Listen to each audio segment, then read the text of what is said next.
Shalom, shalom, graça e paz. Muito bem-vindo ao nosso tutorial de célula desta semana. Essa aqui é a última semana de janeiro e a gente está falando sobre o reino de Deus e esse reino que é de poder, de glória, de paz e de alegria. Que bom que você está com a gente, servindo ao Senhor juntos. A gente vai aí anunciando esse reino de casa em casa até a última casa, tá bom? Olha, muito bem-vindo, eu sou o Bispo Moisés Salgado. Hoje eu estou substituindo a pastora Bianca, que é uma tarefa muito difícil, né? Ela que se comunica bem com vocês aí, mas eu vou tentar aqui corresponder à sua expectativa, mas também me colocar nas mãos do Senhor para ser um vaso nas mãos dele para trazer uma ministração poderosa e uma direção de Deus para a sua vida para esta semana, tá bom? Fica com a gente que vai ser muito especial esse programa de hoje.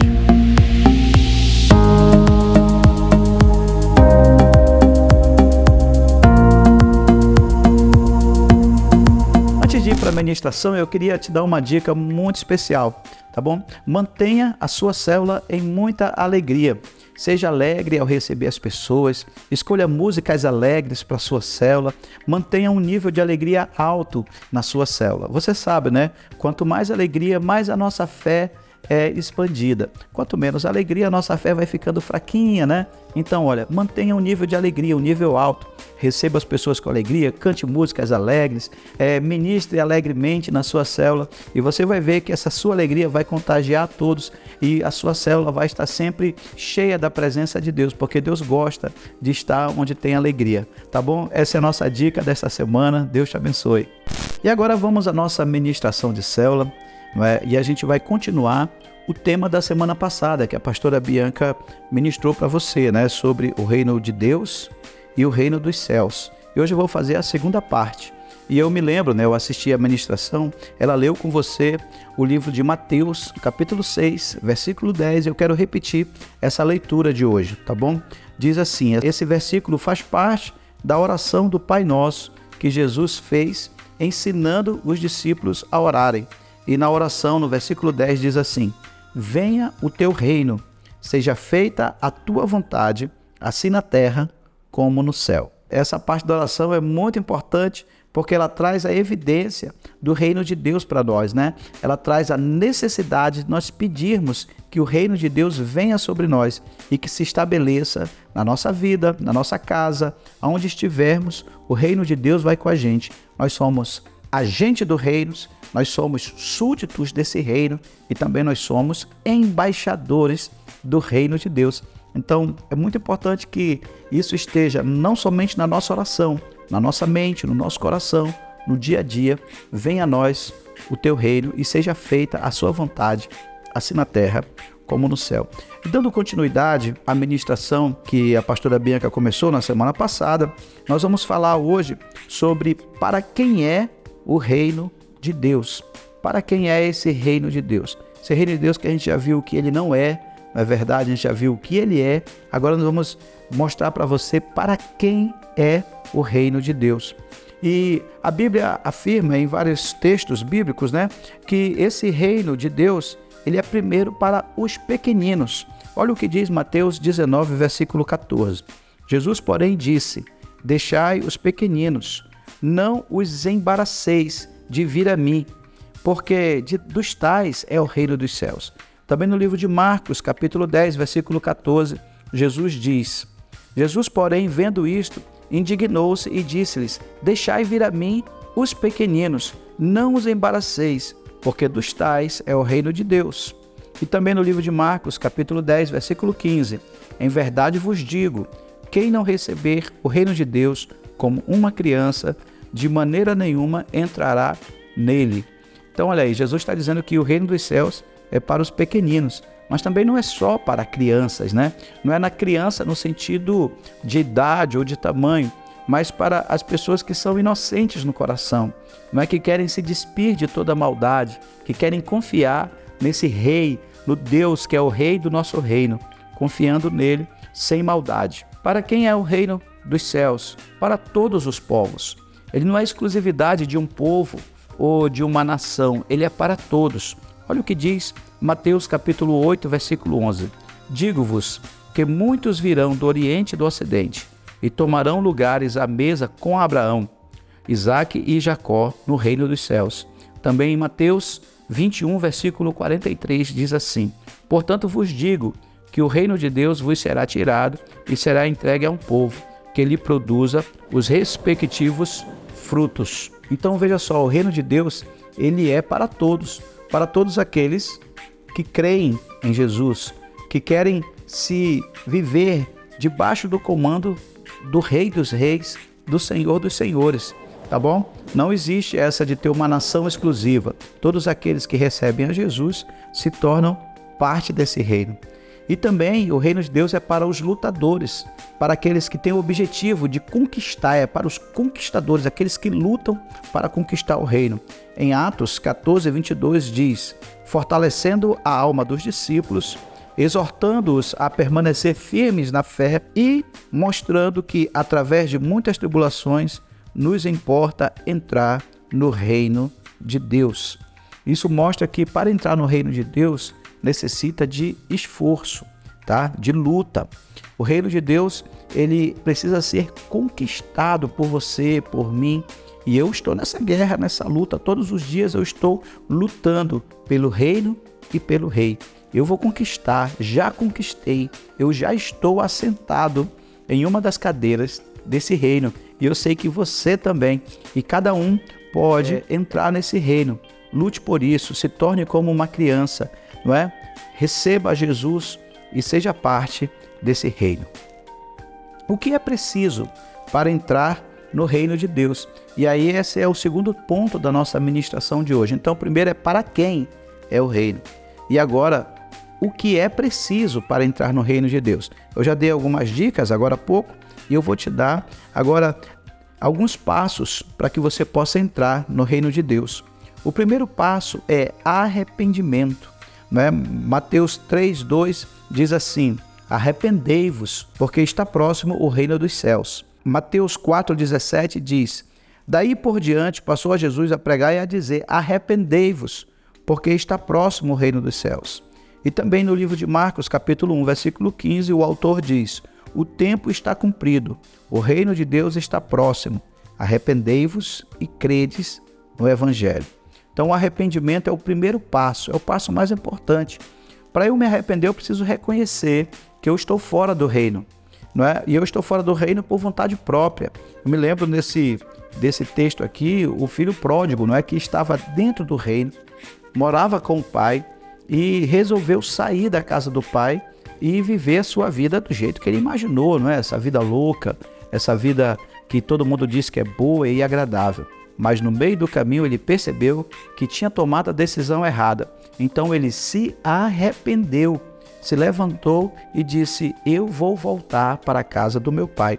Então veja só, o arrependimento é esse ato, é esse reconhecimento de que eu não estou no reino e eu preciso voltar, eu preciso entrar no reino dos céus, não é? Esse é o arrependimento, é o reconhecimento, se levantar e mudar a direção. O filho pródigo estava indo numa direção de destruição e de repente ele diz: tá errado, eu peguei o caminho errado, eu vou voltar. Aí ele virou as costas para o caminho que ele estava indo e voltou.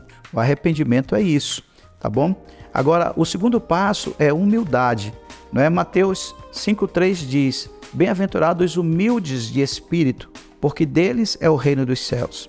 E Mateus 18:4 diz: portanto, aquele que se humilhar como esta criança, esse será o maior no reino dos céus. A humildade é um dos requisitos necessários para que eu possa entrar no reino de Deus. A humildade, ela é uma chave que abre a porta, na realidade. Veja só, Jesus diz que a gente tem que se humilhar como uma criança, não é? Por favor, né? Papai me dê, né? Uma criança me dê, por favor, chora e tal, não é?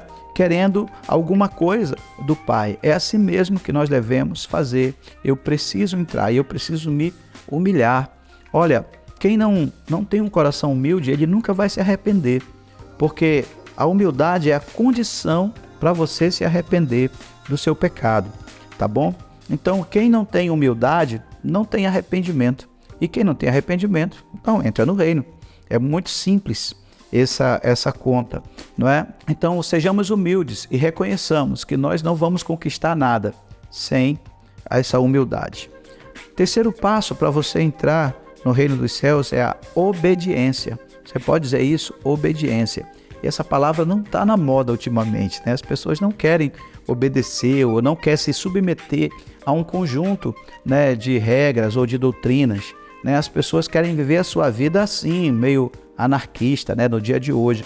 Mas o reino de Deus, para que você entre nele, no reino dos céus, é necessário que você obedeça. Mateus 5,19 diz: aquele, pois, que violar um destes mandamentos, posto que um dos menores, e assim ensinar aos homens, será considerado mínimo no reino dos céus. Aquele, porém, que os observar e ensinar, será considerado grande no reino dos céus. Mateus 21,31 também diz: qual dos dois fez a vontade do Pai? Disseram: o segundo. Declarou-lhes Jesus: em verdade vos digo que publicanos e meretrizes vos precedem no reino de Deus. Veja só, esse último texto fala daqueles dois irmãos que o pai disse: olha, eu preciso que você faça algo para mim. Ele disse: pode deixar, meu pai, eu vou fazer. O primeiro, e não fez. O segundo disse: eu não vou fazer. Mas depois ele se arrependeu e foi fazer. E aí Jesus pergunta: qual dos dois vai entrar no reino dos céus, né? E aí a resposta é clara: o segundo vai entrar. Por quê? Porque mesmo que ele dissesse não a primeira vez, ele se arrependeu, se humilhou e foi fazer aquilo que o pai disse para ele fazer. Então veja só, a obediência, ela também é uma chave que abre a porta para o reino dos céus. Esse reino, ele tem as suas leis, os seus preceitos, e eu preciso obedecer cada um deles para que eu possa viver no reino dos céus. Quarta dica é a justiça. Mateus 5,10 diz: bem-aventurados os perseguidos por causa da justiça, porque deles é o reino dos céus. E também o autor de Mateus capítulo 5,20 diz: porque vos digo que se a vossa justiça não excederem muito a dos escribas e fariseus, jamais entrareis no reino dos céus. Interessante que essa questão da justiça, o Jesus diz lá em Mateus 6 o seguinte, né? Buscai primeiro o reino de Deus e a sua justiça. Então a justiça, ela faz parte daquilo que a gente deve buscar. E existe a questão da justiça em que eu sou justificado em Cristo, né? Se eu sou justificado em Cristo, eu já tive os meus pecados perdoados, né? Esse pecado, ele já não tem mais domínio sobre mim e eu vou estar apto para entrar no reino dos céus. E tem a questão da justiça que eu devo fazer. E nesse texto aqui Jesus está dizendo: olha, a sua justiça tem que exceder a dos fariseus, ou seja, das pessoas hipócritas, né? Você precisa fazer a justiça verdadeira, porque o reino dos céus é assim, não é só espiritualidade, não é só oração. Eu preciso desenvolver a justiça social, né? Eu preciso desenvolver a justiça pátria, né? Eu preciso orar pelo meu Brasil, me envolver com as causas sociais. Eu preciso, então, fazer essa justiça. O reino de Deus, ele é espírito, mas também é justiça, tá bom? É uma das ferramentas, né, da armadura de Deus, lá de Efésios, capítulo 6, né, que diz que a gente deve ser revestido da armadura de Deus. Ele diz que eu tenho que ter a couraça da justiça. Essa couraça da justiça é a couraça da salvação, da justificação, tá certo? Essa é a mais importante.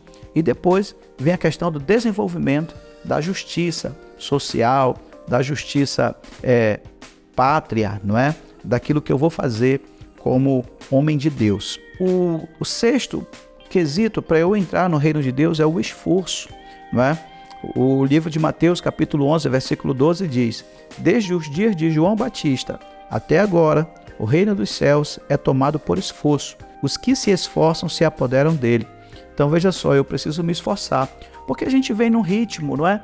Naquele ritmo da nossa vida, do dia a dia, do Egito, né? A gente aprendeu um estilo de vida.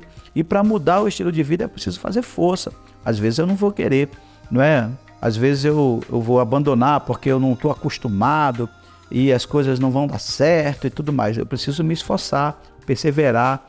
Olha, um exemplo claro disso, esses dias agora, desde 2020, a gente vem fazendo exercícios físicos, né, para melhorar a nossa condição física, melhorar a estética e tudo mais, mas principalmente a parte de saúde. E aí, quando nós começamos, eu me lembro, eu comecei em setembro de 2020, não era fácil, eu precisei me esforçar muito para mudar o meu estilo de vida, precisei me esforçar muito para acordar mais cedo, precisei me esforçar muito para dizer assim, hoje eu vou caminhar. Depois eu passei a andar de bicicleta, né? Agora eu estou fazendo academia e eu vou todos os dias, não é? Mesmo que os meus músculos estejam doloridos, eu vou todos os dias, porque eu só vou conquistar esse alvo se eu me esforçar. Assim é no reino de Deus. A carne, ela nunca vai querer me chamar para ler a Bíblia, para orar. A minha carne não quer orar. A minha carne não quer ler a Bíblia. A minha carne não quer jejuar. Então, eu vou me esforçar no Espírito para vencer e para entrar no reino de Deus. Tá bom? Uma outra chave para eu entrar no reino de Deus é a conversão. Mateus 18:3 diz: E disse, em verdade vos digo, que se não vos converterdes e não vos tornardes como crianças, de modo algum entrareis no reino dos céus. João 3:3, o autor diz, a isto respondeu Jesus, em verdade te digo, que se alguém não nascer de novo, não pode ver o reino de Deus. E nesse texto aqui tem um conceito, então, da conversão. Converter é nascer de novo, é se tornar uma outra pessoa. Não é? É se tornar alguém que você não era. Eu me converto agora num filho de Deus. Então, quando eu tomei a decisão de aceitar Jesus, eu decidi ser outra pessoa, uma nova criatura. Paulo diz isso, né? Que aquele que está em Cristo é nova criatura, é uma nova criação. As coisas velhas passaram, eu não vou mais fazer aquilo que eu fazia. E agora tudo se fez novo. Então é isso, tá? A conversão é me tornar uma nova pessoa. E como é que eu posso fazer isso? Através da minha decisão de andar com Jesus, através de um apoio, de um discipulador. Ninguém vai completar a sua conversão se não for para a célula, se não frequentar os cultos, se não ouvir a voz do seu pastor, se não tiver um discipulador. Porque essas pessoas e esses lugares vão te ajudar a se tornar essa nova criatura que Deus falou para você. E é claro, mais especial ainda, né? O Espírito Santo dentro de você vai te renovar dia a dia, tá bom?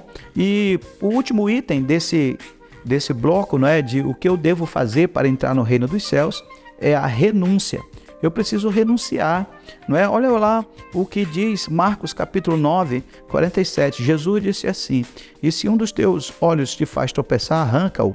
É melhor entrares no reino de Deus com um só dos teus olhos, do que tendo os dois seres lançados no inferno. Mateus 9, 19 e 12 diz, porque há eunucos de nascença, há outros a quem os homens fizeram tais, há outros que a si mesmos se fizeram eunucos, por causa do reino dos céus. Quem é apto para o admitir, admita, não é? E em Lucas 18, 29 diz, respondeu-lhe Jesus, em verdade vos digo, que ninguém há que tenha deixado casa ou mulher, ou irmãos, ou pais ou filhos, por causa do reino de Deus. Então veja só, é necessário renúncia para entrar no reino dos céus. Por que eu preciso renunciar? Justamente para eu me tornar essa nova pessoa que eu decidi ser quando eu me converti. Eu não vou conseguir ser essa nova pessoa se eu não renunciar ao meu passado, se eu não renunciar os meus gostos que eram gostos pecaminosos. Esse texto que diz que alguns fizeram nunca, os outros foram obrigados a ser e tal, mas quem puder fazer, faça. Ou seja, ele está dizendo, quem puder deixar as coisas da carne pelo amor do reino de Deus, faça, por favor, porque assim você vai se tornar essa nova pessoa que Deus sonhou com você no tempo da conversão, tá bom? Então é necessário renunciar, tá bom? Agora veja só, existe recompensa para quem renuncia. Esse texto que é aqui de Lucas 18, 29, depois vai dizer mais, né? Vai receber, aquele que renunciar, mãe, pai e tal, essas coisas, vai receber mais, muito mais, ainda nesse tempo e também no futuro. Ou seja, tem recompensa, não é a renúncia pela renúncia, não é se tornar, eu vou renunciar para empobrecer, eu vou renunciar para viver na miséria, eu vou renunciar para viver isolado, não, negativo.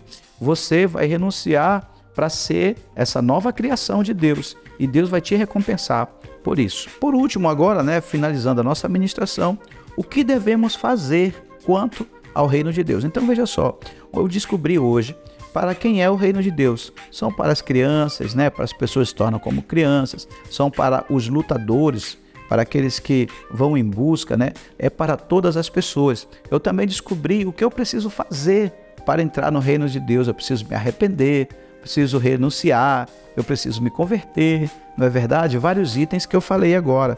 Porém, agora que eu entrei no reino, o que eu devo fazer a respeito disso, né? Já que eu sou uma pessoa do reino. Então, a primeira coisa que eu preciso quanto ao reino de Deus é buscar o reino de Deus. Eu preciso buscar, não é? Olha o que diz Mateus 6,33. Buscai, pois, em primeiro lugar, o seu reino e a sua justiça, e todas estas coisas vos serão acrescentadas. E também lá a oração que nós lemos, venha a nós o teu reino, em Mateus 6,10, não é? Veja só, então eu preciso buscar o reino, ir em busca dele. E uma das formas de buscar é a gente ir para a célula, estar na célula. Então você que está aí na sua célula, não deixe de ir toda semana. Isso é uma forma que eu tenho de buscar o reino, tá bom? Venha para os nossos cultos na igreja, tá bom? Aos domingos, venha buscar o reino. Eu estou indo buscar o reino, trazer o reino para a minha vida. Aqui na igreja, as pessoas, o pastor, né, o apóstolo, os bispos, podem te ajudar a encontrar, não é, o reino de Deus, tá bom? Aqui é o melhor lugar para você buscar o reino de Deus. E também, não é, nas quartas-feiras, nas nossas campanhas, venha, busque o reino de Deus, tá bom? A segunda coisa que nós devemos fazer quanto ao reino de Deus é esperar. Esperar o quê? Olha o que diz em Marcos 15:43, uma história muito legal, né? Vindo José de Arimateia, ilustre membro do Sinédrio, que também esperava o reino de Deus, dirigiu-se resolutamente a Pilatos e pediu o corpo de Jesus. Não é? Esse é aquele cara que cedeu o túmulo dele para enterrar Jesus quando morreu, não é? Mas Jesus ficou lá só 3 dias, né? Porque ao terceiro dia ele ressuscitou. Veja só, José de Arimateia esperava o reino. Esse esperar, ele não é contraste com o buscar, não é? Ele buscava e esperava o reino, ele tinha uma ansiedade pelo reino, ele queria o reino, não é? Então ele esperava que isso fosse acontecer, ele tinha uma esperança que não se perdia, que não passava nunca. Ele estava ali, sabia que Jesus era o rei dos reis e o senhor dos senhores, e ele estava dizendo, esse reino vai se concretizar agora, no meu tempo. Ele estava sonhando com isso. Esse esperar é o mesmo que sonhar. Eu sonho com o reino. Então, se eu espero da maneira como José de Arimateia esperava, eu também vou buscar o reino. Terceira coisa que eu tenho que fazer quanto ao reino de Deus é anunciar. Diga isso, eu preciso anunciar. Cada vez que eu anuncio o reino, mais esse reino interage comigo. Veja só, essa interação entre eu e o reino de Deus, ela está dentro desse contexto. Eu busco, eu tenho uma esperança, mas eu preciso anunciar, porque quando eu anuncio, o reino de Deus interage comigo. Lucas 8:1 diz assim, aconteceu, pois, depois disto, que andava Jesus de cidade em cidade, de aldeia em aldeia, pregando e anunciando o evangelho do reino de Deus. E os 12 iam com ele. E também Lucas 9:2 diz, também os enviou para pregar o reino de Deus e a curar os enfermos. Lucas 9:11, mas as multidões, ao saberem, seguiram-no, acolhendo-as, falava-lhes a respeito do reino e socorria os que tinham necessidade de cura. Lucas 9:60 diz, mas Jesus insistiu, deixa os mortos sepultar os seus próprios mortos, tu, porém, vai e prega o reino de Deus. E lá no livro de Atos, capítulo 28:31, os apóstolos pregando o reino de Deus e com toda a intrepidez, sem impedimento algum, ensinavam as coisas referentes ao Senhor Jesus Cristo. Então veja só, anunciar o reino de Deus, isso faz parte do processo de interação. Cada vez que eu anuncio o reino anuncia a mim algo novo. Tá? Essa interação, não é? Dizem, né, que quando eu cuido das coisas de Deus, Deus cuida das minhas coisas. Então, quando eu anuncio o reino de Deus age em meu favor. Essa interação precisa ficar clara para você, tá? E por último, o que eu devo fazer pelo reino? Eu preciso testemunhar. Então, anunciar o reino é como se eu estivesse fazendo uma propaganda mesmo. Ei, o reino de Deus está aqui. Jesus cura, Jesus liberta, Jesus, ele faz maravilhas, sinais e maravilhas. Venham, ouçam falar de Jesus. Eu estou anunciando o reino. Olha, Jesus faz isso, Jesus faz aquilo, Jesus vai te curar, Jesus vai te transformar. Eu estou anunciando o reino. E agora, o testemunhar é dizer o que esse reino fez por mim. E isso é uma das coisas que eu preciso estar atento. Quando eu testemunho do reino, eu estou dizendo, o reino de Deus fez isso por mim, não é? Olha o que diz Atos 28, versículo 23. Havendo-lhe eles marcado um dia, vieram em grande número ao encontro de Paulo na sua própria residência. Então, desde a manhã até a tarde, lhe fez a exposição em testemunho do reino de Deus, procurando persuadi-los a respeito de Jesus, tanto pela lei de Moisés, como pelos profetas. Então, veja só, é muito interessante que eu tenha isso em mente. Quando eu vou ministrar na célula, ministrar numa casa, ministrar a palavra, eu vou não somente anunciar o reino de Deus, o que esse reino faz, mas eu vou testemunhar o que ele fez por mim e o que ele está fazendo por mim. Eu sou uma testemunha viva da bondade, da graça, do favor, da misericórdia desse reino de Deus, tá bom? Então fica isso na sua mente, na sua vida. E eu quero concluir dizendo assim, venha fazer parte do reino de Deus. Vem fazer parte desse reino que me curou, que me transformou, que me fez ser essa nova pessoa, essa nova criação que vive num reino de paz, de justiça, de bênção, de vida abundante, tá bom? Então, olha, Jesus, ele usou as coisas do cotidiano para que as pessoas entendessem a realidade do reino de Deus. E desta forma, todos puderam entender o que é o reino de Deus. E também o que marca um reino é a pessoa de seu rei. Jesus é a pessoa mais importante no nosso reino. Venha fazer parte desse reino. Jesus é o rei. Ele é bondoso, ele é bom, ele é maravilhoso, ele é o conselheiro, ele é o pai da eternidade, ele é o príncipe da paz. Ele é o nosso rei, é o melhor de todos os governantes do universo, é Jesus. E eu quero te fazer esse convite muito especial. Vem fazer parte desse reino. Eu vou até te chamar agora para fazer uma oração. Quero orar com você para que você decida fazer parte desse reino, esse reino de paz, de justiça e de amor. Se você puder aí, coloca a mão no seu coração e declara comigo assim, diga assim, Senhor Jesus, eu quero fazer parte do teu reino. Por isso eu me arrependo de ter andado longe, de estar fazendo o que eu não devia fazer. Em humildade eu te busco, Senhor. Me ajuda, me recebe de volta na tua casa e me faz participante desse reino. Escreve o meu nome no teu livro, porque eu não quero perder nada desse reino. Eu quero viver a realidade desse reino de amor, de justiça, de paz e de bondade. Muito obrigado por essa oportunidade, em nome de Jesus. Se você fez essa oração, eu quero lhe dizer algo muito especial. A partir de hoje, o seu nome começou a ser escrito no livro da vida. E venha caminhar conosco numa jornada espetacular de bênção, de vida. Nós queremos te ajudar a se tornar um discípulo desse reino, uma nova criação de Deus. E você vai ser uma pessoa muito feliz em Jesus Cristo, tá bom? Que Deus te abençoe então nessa noite, nesse dia, eu não sei qual é o horário da tua célula, mas que Deus te abençoe e que a tua casa seja cheia da glória de Deus. Valeu, até mais, tchau.